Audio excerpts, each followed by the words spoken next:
Hello, everyone. Today's case is Crawford v. Washington. So this case is about the right to confrontation, and this was also a revision of a previous court case, Ohio versus Roberts. So let's see what the Supreme Court said. Petitioner was tried for assault and attempted murder.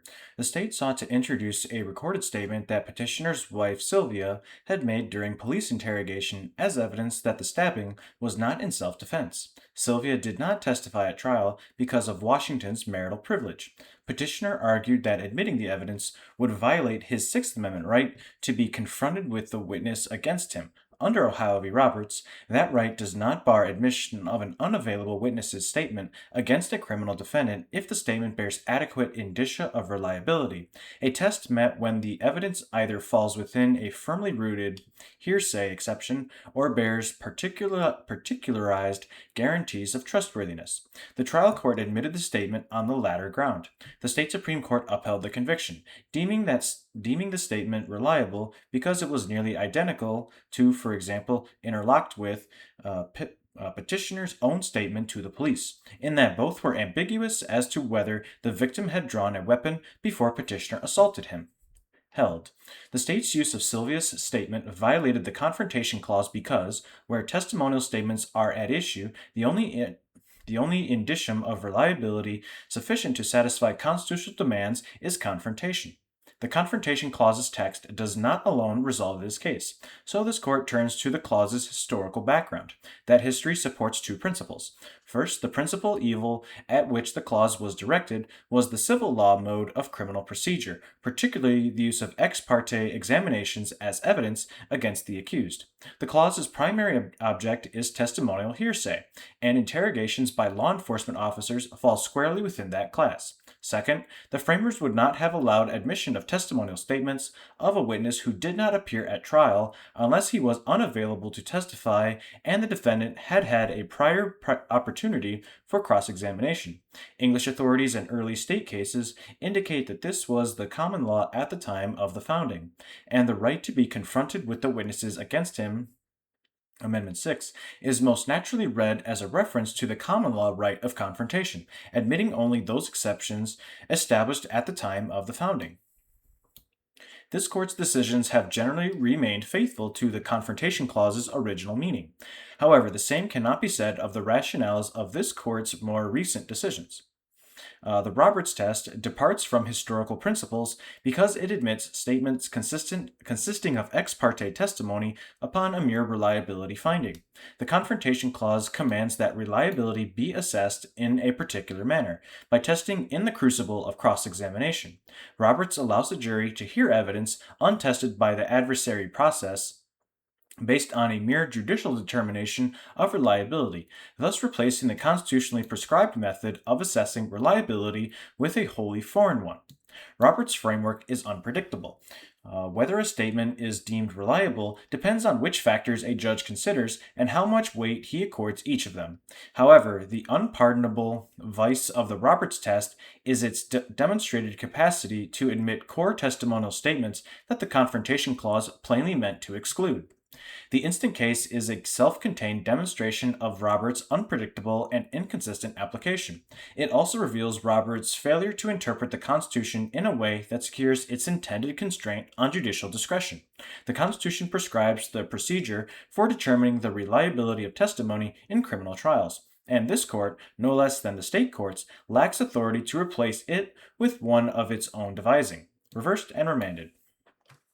Justice Scalia delivered the opinion of the court, in which Stevens, Kennedy, Souter, Thomas, Ginsburg, and Breyer joined. Rehnquist filed an opinion concurring in the judgment, in which O'Connor joined. Justice Scalia delivered the opinion of the court. Petitioner Michael Crawford stabbed a man who allegedly tried to rape his wife, Sylvia. At his trial, the state played for the jury Sylvia's tape-recorded statement to the police describing the stabbing, even though he had no opportunity for cross-examination. The Washington Supreme Court upheld petitioner's conviction after determining that Sylvia's statement was reliable. The question presented is whether this procedure complied with the Sixth Amendment's guarantee that, in all criminal prosecutions, the accused shall enjoy the right to be confronted with the witnesses against him. On August 5th, 1999, Kenneth Lee was stabbed at his apartment. Police arrested petitioner later that night. After giving petitioner and his wife Miranda warnings, detectives interrogated each of them twice. Petitioner eventually confessed that he and Sylvia had gone in search of Lee because he was upset over an earlier incident in which Lee had tried to rape her. The two had found Lee at his apartment, and a fight ensued in which Lee was stabbed in the torso and petitioner's hand was cut. Petitioner gave the following account of the fight. Question. Okay, did you ever see anything in Lee's hands? Answer. I think so, but I'm not positive. Question. Okay, when you think so, what do you mean by that? Answer. I could swore I seen him going for something right before everything happened. He was like reaching, fiddling around down here and stuff, and I don't know. I think this is just a possibility, but I think that he pulled something out, and I grabbed for it, and that's how I got cut. But I'm not positive. My mind goes blank when things like this happen. I mean, I remember things wrong. I remember things that just doesn't make sense to me later. Sylvia generally corroborated petitioner's story about the events leading up to the fight, but her account of the fight itself was arguably different, particularly with respect to whether Lee had drawn a weapon before petitioner assaulted him.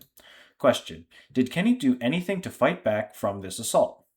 Answer. Pausing. I know. He reached into his pocket or something, I don't know what. Question. After he was stabbed? He saw Michael coming up. He lifted his hand, his chest open. He might have went to go strike his hand out or something, and then question. Okay, you got to speak up. Okay, he lifted his hand over his head, maybe to strike Michael's hand down or something, and then he put his right hand in his right pocket. It took a step back. Michael proceeded to stab him, and then his hands were like, how do you explain this? Open arms, with his hands open, and he fell down. And we ran, describing subject holding hands open, palms toward assailant. Okay, when he's standing there with his open hands, you're talking about Kenny, correct? Yeah, after the fact, yes. Did you see anything in his hands at that point? No.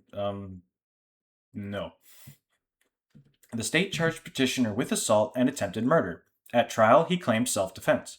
Sylvia did not testify because of the state marital privilege, which generally bars a spouse from testifying without the other spouse's consent.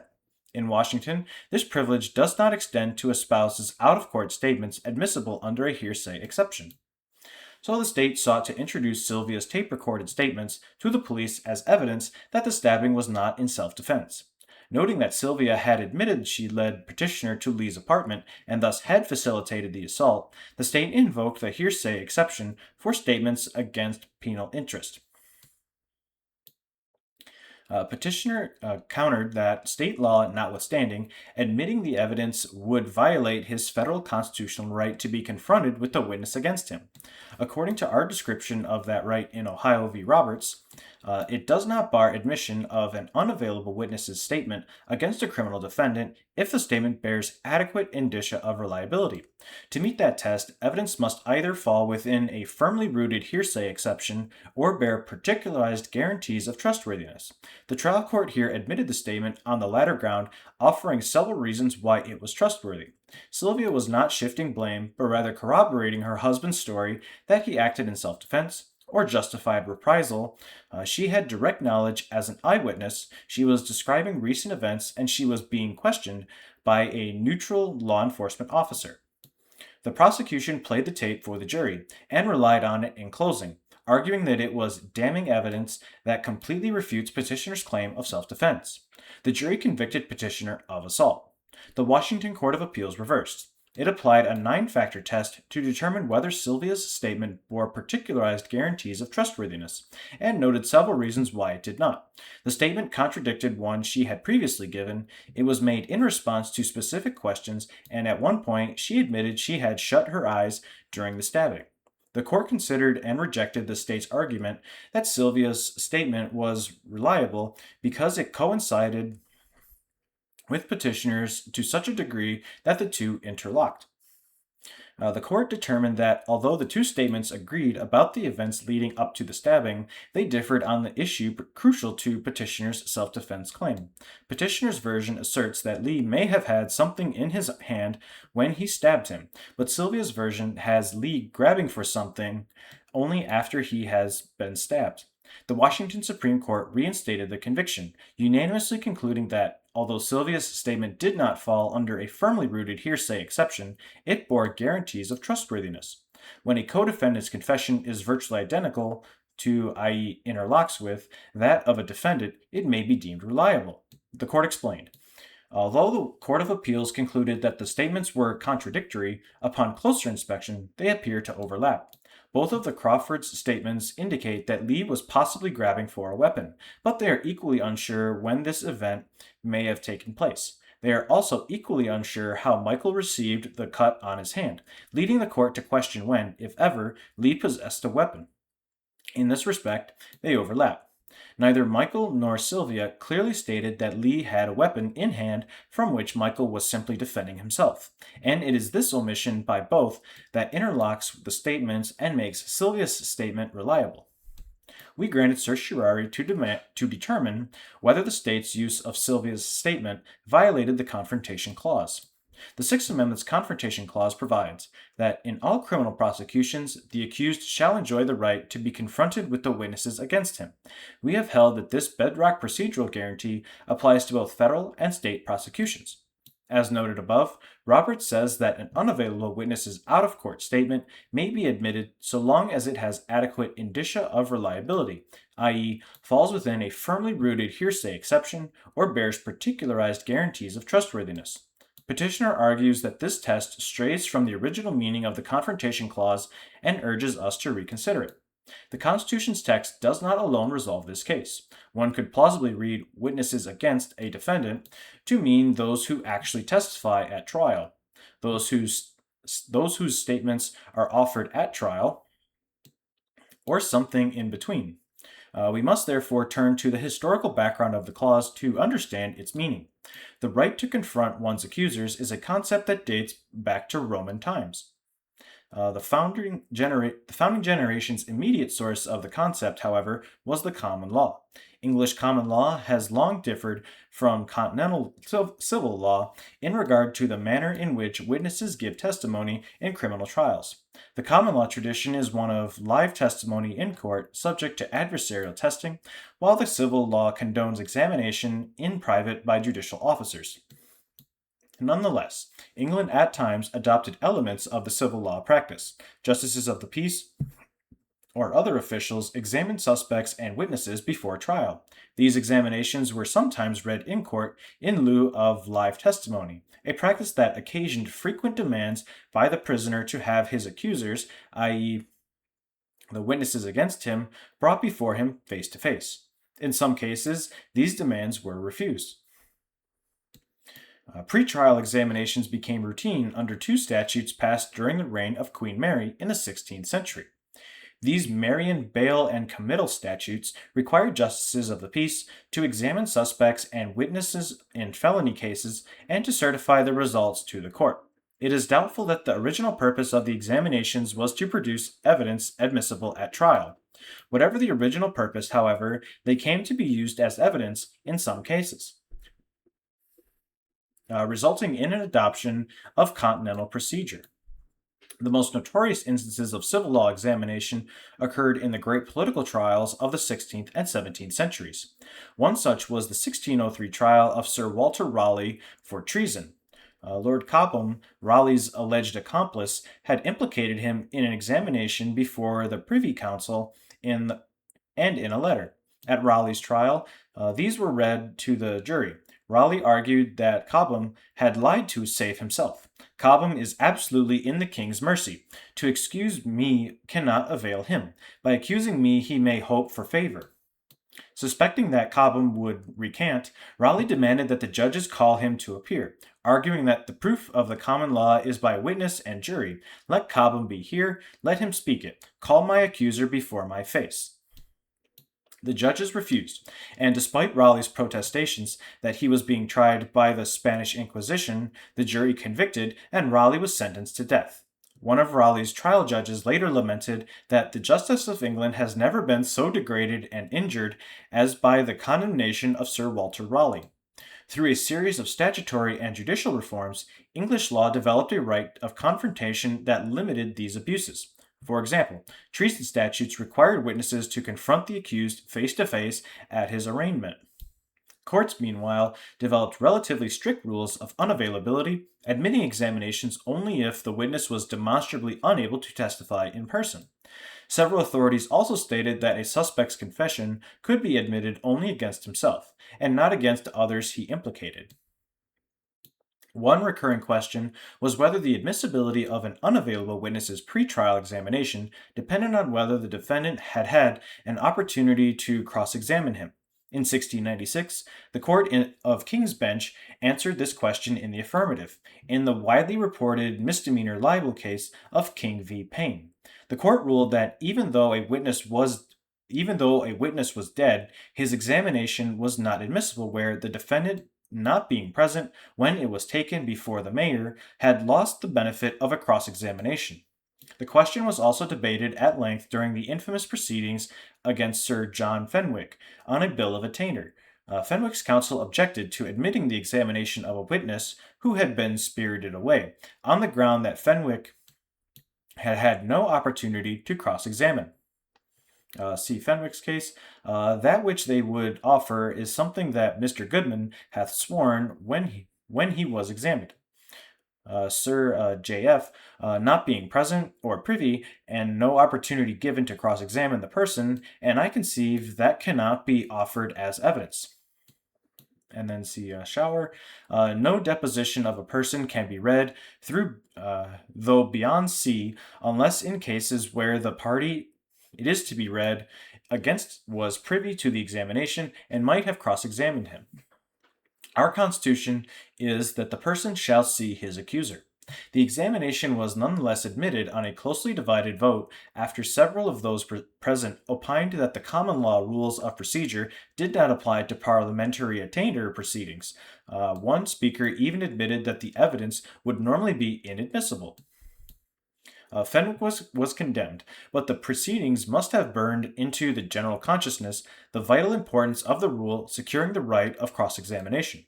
Payne had settled the rule requiring a prior opportunity for cross-examination as a matter of common law, but some doubts remained over whether the Marian statutes prescribed an exception to it in felony cases. The statutes did not identify the circumstances under which examinations were admissible, and some inferred that no prior opportunity for cross-examination was required. Many who expressed this view acknowledged that it meant the statutes were in derogation of the common law. See Gilbert, evidence admissible only by force of the statute.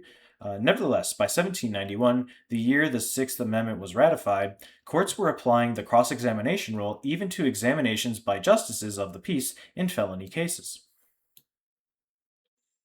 Early 19th century treatises confirmed that requirement. When Parliament amended the statutes in 1848 to make the requirement explicit, the change merely introduced in terms what was already afforded the defendant by the equitable construction of the law. Controversial examination practices were also used in the colonies. Early in the 18th century, for example, the Virginia Council protested against the governor for having privately issued several commissions to examine witnesses against particular men ex parte, complaining that the person accused is not admitted to be confronted with or defend himself against his defamers. A decade before the Revolution, England gave jurisdiction over Stamp Act offenses to the Admiralty courts, which followed civil law rather than common law procedures and thus routinely took testimony by deposition or private judicial examination. Colonial representatives protested that the act subverted their rights by extending the jurisdiction of the courts of admiralty beyond its ancient limits. John Adams, defending a merchant in a high-profile admiralty case, argued examinations of witnesses upon interrogatories are only by the civil law. Interrogatories are unknown at common law, and Englishmen and common lawyers have an aversion to them, if not an abhorrence of them. Many declarations of rights adopted around the time of the Revolution guaranteed a right of confrontation. Uh, the proposed federal constitution, however, did not. At the Massachusetts ratifying convention, Abraham Holmes objected to this omission precisely on the ground that it would lead to civil law practices. The mode of trial is altogether indeterminate. Whether the defendant is to be allowed to confront the witnesses and have the advantage of cross examination, we are not yet told. We shall find Congress possessed of powers enabling them to institute judicatories little less inauspicious than a certain tribunal in Spain, the Inquisition. Similarly, a prominent anti Federalist writing under the pseudonym Federal Farmer criticized the use of written evidence, while objecting to the omission of a vicinage right. Nothing can be more essential than the cross-examination of witnesses, and generally before the triers of the facts in question, written evidence is almost useless. It must be frequently taken ex parte, and but very seldom leads to the proper discovery of truth. The first Congress responded by including the Confrontation Clause in the proposal that became the Sixth Amendment. Early state decisions shed light upon the original understanding of the common law right. State v. Webb, decided a mere 3 years after the adoption of the Sixth Amendment, held that depositions could be read against an accused only if they were taken in his presence. Rejecting a broader reading of the English authorities, the court held, "It is a rule of the common law, founded on natural justice, that no man shall be prejudiced by evidence which he had not the liberty to cross-examine." Similarly, in State v. Campbell, South Carolina's highest law court, excluded a deposition taken by a coroner in the absence of the accused. It held, "If we are to decide the question by the established rules of the common law, there could not be a dissenting voice, for notwithstanding the death of the witness, and whatever the respectability of the court taking the depositions, the solemnity of the occasion, and the weight of the testimony, such depositions are ex parte and therefore utterly incompetent." The court said that one of the indispensable conditions implicitly guaranteed by the state constitution was that prosecutions be carried on to the conviction of the accused by witnesses confronted by him and subjected to his personal examination. Many other decisions are to the same effect. Some early cases went so far as to hold that prior testimony was inadmissible in criminal cases, even if the accused had a previous opportunity to cross-examine. Most courts rejected that view, but only after reaffirming that admissibility depended on a prior opportunity for cross-examination. 19th century treatises confirm the rule. The history supports two inferences about the meaning of the Sixth Amendment. First, the principal evil at which the Confrontation Clause was directed was the civil law mode of criminal procedure, and particularly its use of ex parte examinations as evidence against the accused. It was these practices that the Crown deployed in notorious treason cases like Raleigh's, that the Marian statutes invited, that English law's assertion of a right to confrontation was meant to prohibit, and that the founding era rhetoric decried. The Sixth Amendment must be interpreted with this focus in mind. Accordingly, we once again reject the view that the Confrontation Clause applies of its own force only to in-court testimony, and that its application to out-of-court statements introduced at trial depend upon the law of evidence for the time being. Leaving the regulation of out-of-court statements to the law of evidence would render the Confrontation Clause powerless to prevent the most flagrant inquisitorial practices. Raleigh was, after all, perfectly free to confront those who read Cobham's confession in court. This focus also suggests that not all hearsay implicates the Sixth Amendment's core concerns. An offhand, overheard remark might be unreliable evidence and thus a good candidate for exclusion under hearsay rules, but it bears little resemblance to the civil law abuses the Confrontation Clause targeted. On the other hand, ex parte examinations might sometimes be admissible under modern hearsay rules, but the framers certainly would not have condoned them. The text of the Confrontation Clause reflects this focus. It applies to witnesses against the accused, in other words, those who bear testimony. Testimony, in turn, is typically a solemn declaration of affirmation made for the purpose of establishing or proving some fact. An accuser who makes a formal statement to government officers bears testimony in a sense that a person who makes a casual remark to an acquaintance does not. The constitutional text, like the history underlying the common law right of confrontation, thus reflects an especially acute concern with the specific type of out of court statement. Various formulations of this core class of testimonial statements exist. Ex parte in court testimony, or its functional equivalent, that is, materials such as affidavits, custodial examinations, prior testimony that the defendant was unable to cross examine, or similar pretrial statements that declarants would reasonably expect to be used prosecutorially. Extrajudicial statements contain informalized testimonial materials such as affidavits, depositions, prior statements, or confessions. Statements that were made under circumstances which would lead an objective witness reasonably to believe that the statement would be available for use at a later trial. These formulations all share a common nucleus and then define the clause's coverage at various levels of abstraction around it. Regardless of the precise articulation, some statements qualify under any definition, for example, ex parte testimony at a preliminary hearing. Statements taken by police officers in the course of interrogations are also testimonial under even a narrow standard. Police interrogations bear a striking resemblance to examinations by justices of the peace in England. The statements are not sworn testimony, but the absence of oath was not dispositive. Cobham's examination was unsworn, yet Raleigh's trial has long been thought a paradigmatic confrontation violation. Under the Marion statutes, witnesses were typically put on oath, but suspects were not. Yet Hawkins and others went out of their way to caution that such unsworn confessions were not admissible against anyone but the confessor. That interrogators are police officers rather than magistrates does not change the picture either. Justices of the peace conducting examinations under the Marion statutes were not magistrates as we understand that office today, but had an essentially investigative and prosecutorial function. England did not have a professional police force until the 19th century, so it is not surprising that other government officers performed the investigative functions now associated primarily with the police. The involvement of government officers in the production of testimonial evidence presents the same risk, whether the officers are police or justices of the peace. In sum, even if the Sixth Amendment is not solely concerned with testimony hearsay, that is, its primary object, the interrogations by law enforcement officers fall squarely within that class.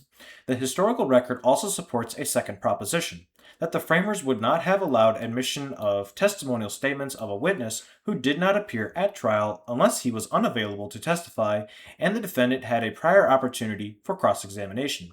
The text of the Sixth Amendment does not suggest any open-ended exceptions from the confrontation requirement to be developed by the courts.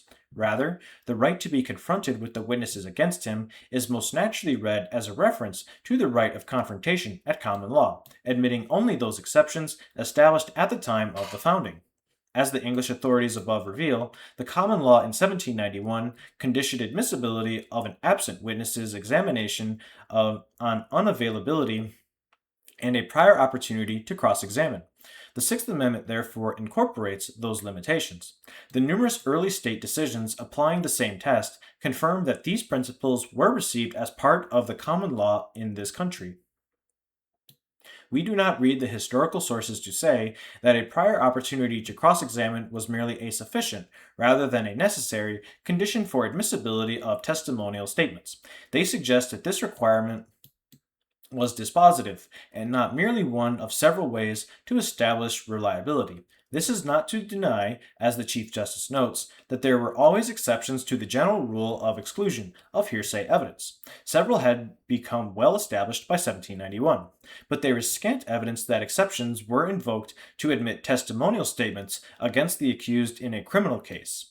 Most of the hearsay exceptions covered statements that, by their nature, were not testimonial. For example, business records or statements in furtherance of a conspiracy. We do not infer from these that the framers thought exceptions would apply even to prior testimony. See Lilly v. Virginia. Accomplices' confessions that inculpate a criminal defendant are not within a firmly rooted exception to the hearsay rule. Our case law has been largely consistent with these two principles. Our leading early decision, for example, involved a deceased witness's prior trial's testimony.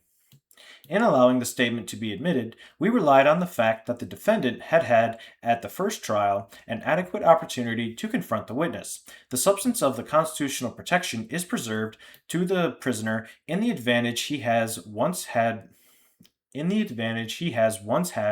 seeing the witness face to face and of subjecting him to the ordeal of a cross-examination. This, the law says, he shall under no circumstances be deprived of. Our later cases conform to Maddox's holding that prior trial or preliminary hearing testimony is admissible only if the defendant had an adequate opportunity to cross-examine.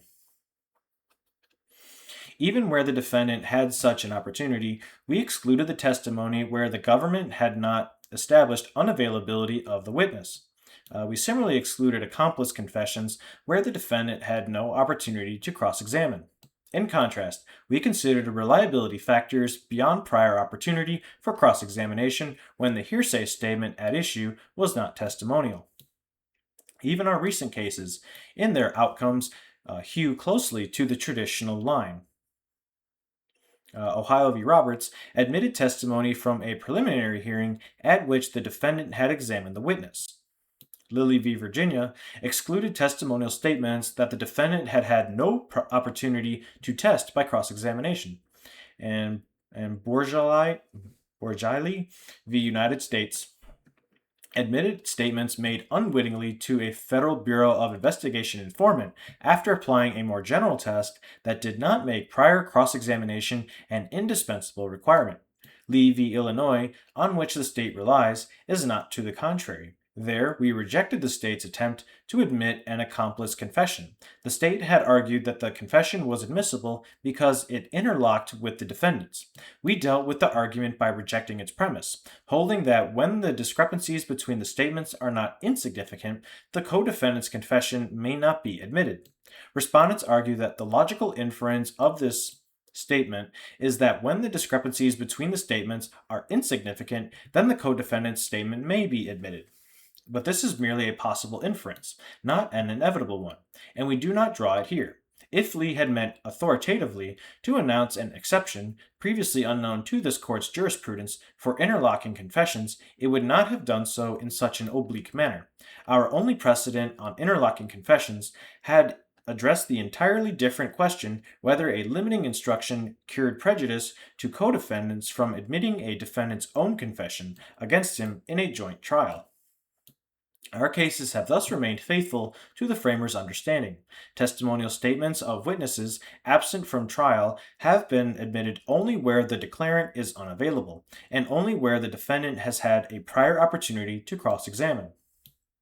Although the results of our decisions have generally been faithful to the original meaning of the Confrontation Clause, the same cannot be said of our rationales. Roberts conditions the admissibility of all hearsay evidence on whether it falls under a firmly rooted hearsay exception or bears particularized guarantees of trustworthiness. This test departs from the historical principles identified above in two respects. First, it is too broad. It applies the same mode of analysis whether or not the hearsay consists of ex parte testimony. This often results in close constitutional scrutiny in cases that are far removed from the core concerns of the clause. At the same time, however, the test is too narrow. It admits statements that do consist of ex parte testimony upon a mere finding of reliability. This malleable standard often fails to protect against paradigmatic confrontation violations. Members of this court and academics have suggested that we revise our doctrine to reflect more accurately the original understanding of the clause. They offer two proposals. First, that we apply the Confrontation Clause only to testimonial statements, leaving the remainder to regulation by hearsay law, thus eliminating the overbreadth referred to above. Second, that we impose an absolute bar to statements that are testimonial, absent a prior opportunity to cross-examine, thus eliminating the excessive narrowness referred to above. In White, we considered the first proposal and rejected it. Although our analysis in this case casts doubt on that holding, we need not definitively resolve whether it survives our decision today, because Sylvia Crawford's statement is testimonial under any definition. This case does, however, squarely implicate the second proposal. Where the testimonial statements are involved, we do not think the framers meant to leave the Sixth Amendment's protection to the vagaries of the rules of evidence, much less to amorphous notions of reliability. Certainly, none of the authorities discussed above acknowledges any general reliability exception to the common law rule. Admitting statements deemed reliable by a judge is fundamentally at odds with the right of confrontation. To be sure, the clause's ultimate goal is to ensure reliability of evidence, but it is a procedural rather than a substantive guarantee. It commands not that evidence be reliable, but that reliability be assessed in a particular manner by testing in the crucible of cross-examination. The clause thus reflects a judgment not only about the desirability of reliable evidence, a point on which there could be little dissent, but about how reliability can best be determined. See Blackstone's commentaries. This open examination of witnesses is much more conducive to the clearing up of truth. And Matthew Hale, adversarial testing beats and bolts out the truth much better. The Roberts test allows a jury to hear evidence untested by the adversary process, based on a mere judicial determination of reliability. It thus replaces the constitutionally prescribed method of assessing reliability with a wholly foreign one. In this respect, it is very different from exceptions to the Confrontation Clause that make no claim to be a surrogate means of assessing reliability. For example, the rule of forfeiture by wrongdoing, which we accept, extinguishes confrontation claims on essentially equitable grounds. It does not purport to be an alternative means of determining reliability. The Raleigh trial itself involved the very sorts of reliability determinations that Roberts authorizes. In the face of Raleigh's repeated demands for confrontation, the prosecution responded with many of the arguments a court applying Roberts might invoke today: that Cobham's statements were self-inculpatory, that they were not made in the heat of passion, and that they were not extracted from him upon any hopes or promise of pardon. It is not plausible that the framers' only objection to the trial was that Raleigh's judges did not properly weigh these factors before sentencing him to death. Rather, the problem was that the judges refused to allow Raleigh to confront Cobham in court, where he could cross-examine him and try to expose his accusation as a lie. Dispensing with confrontation because testimony is obviously reliable is akin to dispensing with jury trial because a defendant is obviously guilty. This is not what the Sixth Amendment prescribes. The legacy of Roberts in other courts vindicates the framers' wisdom in rejecting a general reliability exception. The framework is so unpredictable that it fails to provide meaningful protection from even core confrontation violations. Reliability is an amorphous, if not entirely subjective, concept. There are countless factors bearing on whether a statement is reliable. The 9-factor balancing test applied by the Court of Appeals below is representative. See, for example, People v. Farrell, Colorado 8-factor test. Whether a statement is deemed reliable depends heavily on which factors the judge considers and how much weight he accords each of them. Some courts wind up attaching the same significance to opposite facts. For example, the Colorado Supreme Court held a statement more reliable because its inculpation of the defendant was detailed, while the Fourth Circuit found a statement more reliable because the portion implicating another was fleeting. The Virginia Court of Appeals found a statement more reliable because the witness was in custody and charged with a crime, thus making the statement more obviously against her penal interest. While the Wisconsin Court of Appeals found a statement more reliable because the witness was not in custody and not a suspect.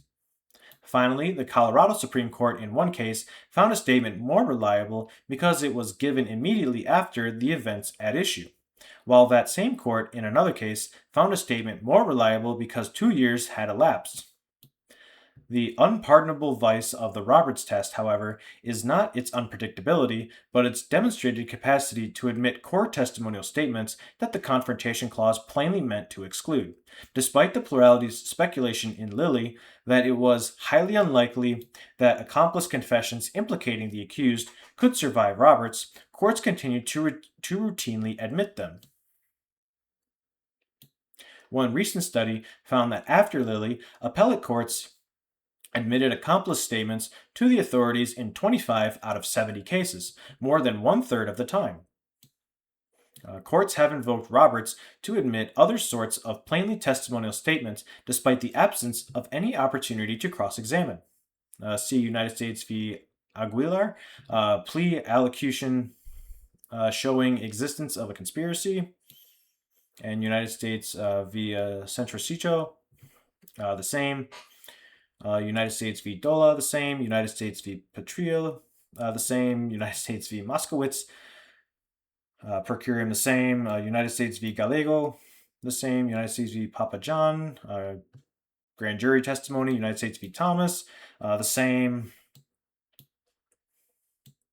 And State v. McNeil, the same. To add insult to injury, some of the courts that admit untested testimonial statements find reliability in the very factors that make the statements testimonial. As noted earlier, one court relied on the fact that the witness's statement was made to police while in custody on pending charges, the theory being that this made the statement more clearly against penal interest and thus more reliable. Other courts routinely rely on the fact that a prior statement is given under oath in judicial proceedings, that inculpating statements are given in a testimonial setting is not an antidote to the confrontation problem, but rather the trigger that makes the clause's demands most urgent. It is not enough to point out that most of the usual safeguards of the adversary process attend the statement. When the single safeguard missing is the one the Confrontation Clause demands. Roberts' failings were on full display in the proceedings below. Sylvia Crawford made her statement while in police custody, herself a potential suspect in the case. Indeed, she had been told that whether she would be released depended on how the investigation continues. In response to often leading questions from police detectives, she implicated her husband in Lee's stabbing and at least arguably undermined his self-defense claim. Despite all this, the trial court admitted her statement, listing several reasons why it was reliable.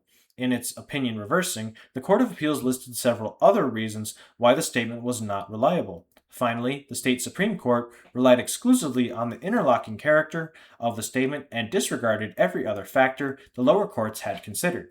The case is thus a self-contained demonstration of Roberts' unpredictable and inconsistent application. Each of the courts also made assumptions that cross-examination might well have undermined. The trial court, for example, stated that Sylvia Crawford's statement was reliable because she was an eyewitness with direct knowledge of the events. But Sylvia at one point told the police that she had shut her eyes and didn't really watch part of the fight and that she was in shock. The trial court also buttressed its reliability finding by claiming that Sylvia was being questioned by law enforcement, and thus the questioner is neutral to her and not someone who would be inclined to advance her interests and shade her version of the truth unfavorably toward the defendant. The framers would be astounded to learn that ex parte testimony could be admitted against a criminal defendant because it was elicited by neutral government officers. But even if the court's assessment of the officer's motives was accurate, it says nothing about Sylvia's perception of her situation. Only cross-examination could reveal that. The state Supreme Court gave dispositive weight to the interlocking nature of the two statements, that they were both ambiguous as to when and whether Lee had a weapon. The court's claim that the two statements were equally ambiguous is hard to accept. Petitioner's statement is ambiguous only in the sense that he had lingering doubts about his recollection. Answer: I could have swore I seen him going for something right before everything happened, but I'm not positive. Sylvia's statement, on the other hand, is truly inscrutable, since the key timing detail was simply assumed in the leading question she was asked.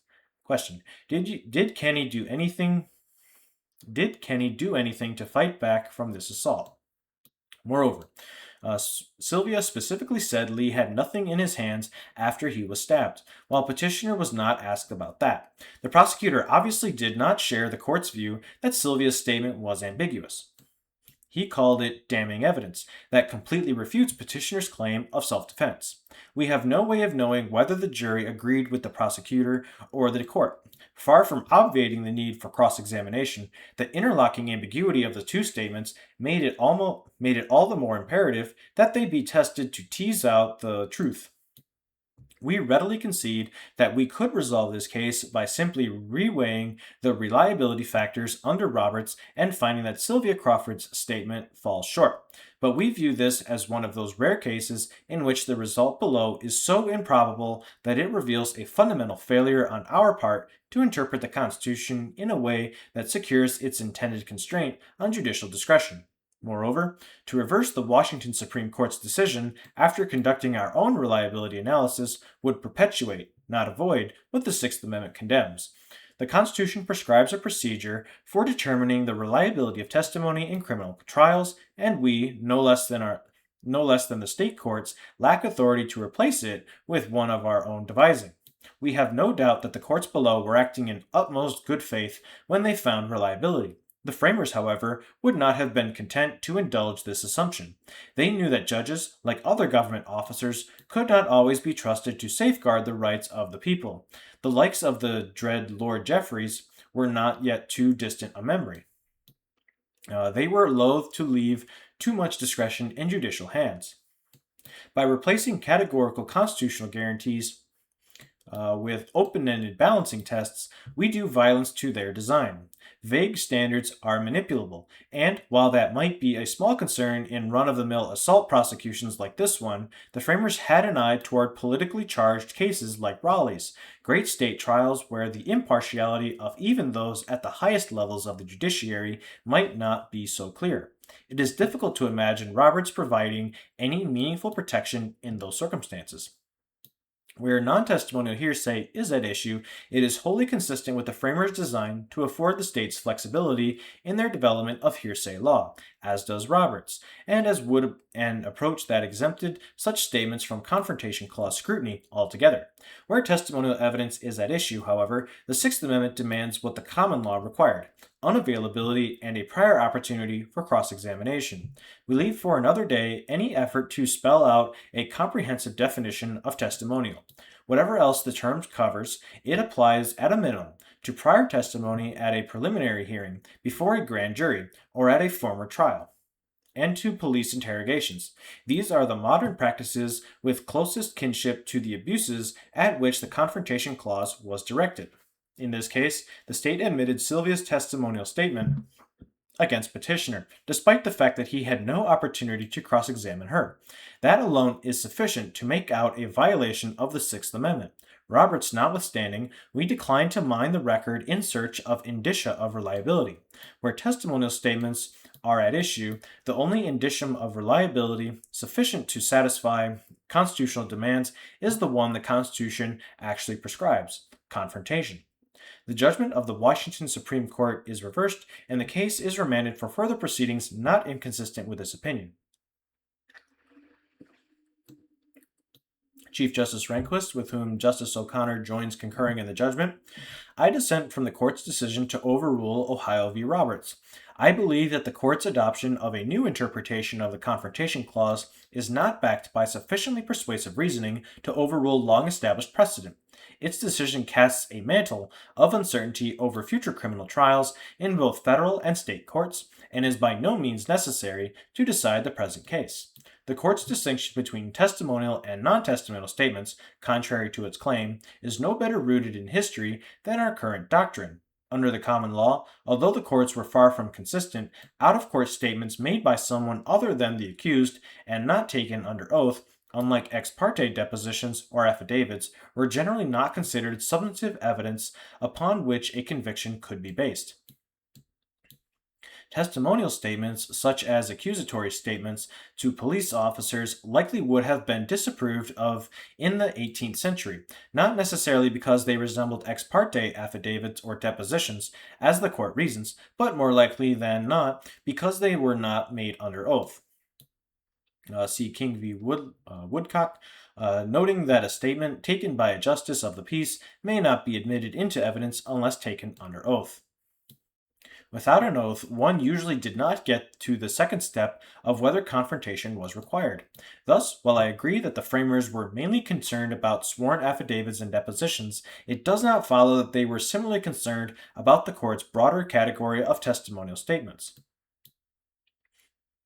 See Webster, defining testimony as a solemn declaration or affirmation made for the purpose of establishing or proving some fact. Such affirmation in judicial proceedings may be verbal or written, but must be under oath.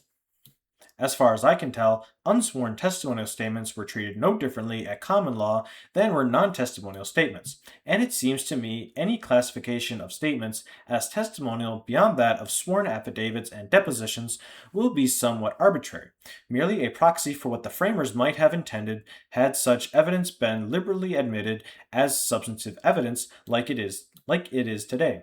I therefore see no reason why the distinction the court draws is preferable to our precedent, starting with Chief Justice Marshall's interpretation as a circuit justice in 1807, 16 years after the ratification of the Sixth Amendment, United States v. Burr, continuing with our cases in the late 19th century, Maddox v. United States, and Kirby v. United States, and through today, for example, White v. Illinois, we have never drawn a distinction between testimonial and non-testimonial statements.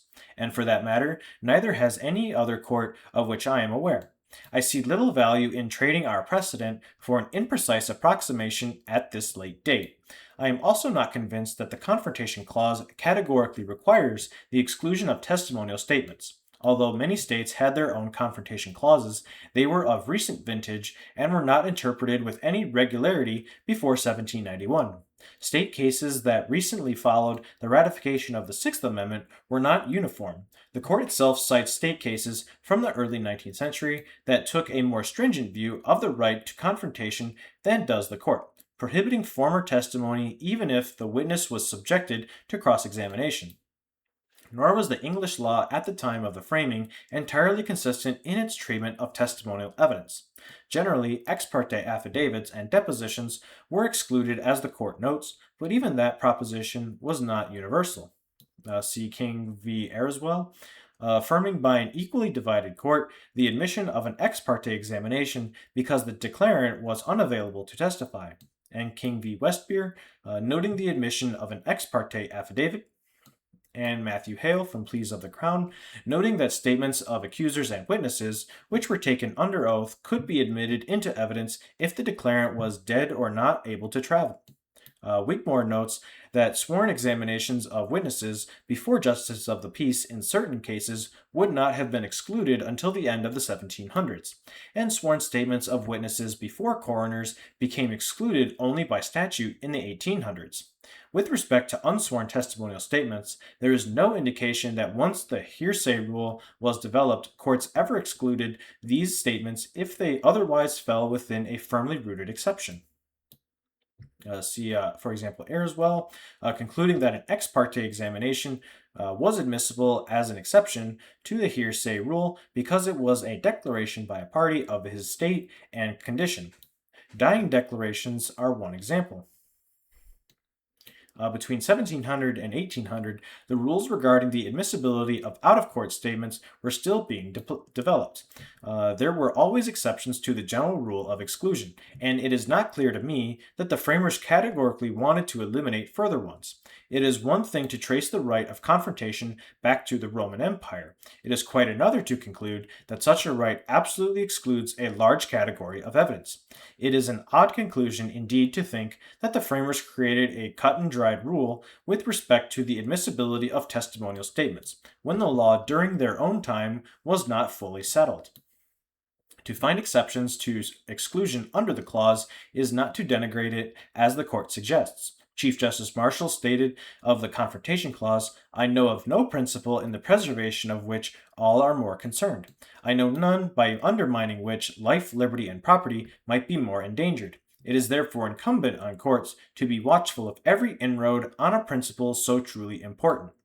Yet he recognized that such a right was not absolute. acknowledging that exceptions to the exclusionary component of the hearsay rule, which he considered as an inroad to the right of on the right to confrontation, had been introduced. Exceptions to confrontation have always been derived from the experience that some out of court statements are just as reliable as cross examined in court testimony due to the circumstances under which they were made. We have recognized, for example, that co conspirator statements simply cannot be replicated even if the declarant testifies to the same matters in court. Because the statements are made while the declarant and the accused are partners in an illegal enterprise, the statements are unlikely to be false, and their admission actually furthers the Confrontation Clause's very mission, which is to advance the accuracy of the truth determining process in criminal trials. Similar reasons justify the introduction of spontaneous declarations. Statements made in the course of procuring medical services, dying declarations, and countless other hearsay exceptions. That a statement might be testimonial does nothing to undermine the wisdom of one of these exceptions. Indeed, cross examination is a tool used to flesh out the truth, not an empty procedure. See Kentucky v. Stinser. The right to cross examination, protected by the Confrontation Clause, thus is essentially a functional right designed to promote reliability in the truth finding functions of a criminal trial. And see Maryland v. Craig. The central concern of the Confrontation Clause is to ensure the reliability of the evidence against a criminal defendant by subjecting it to rigorous testing in the context of an adversary proceeding before the trier of fact.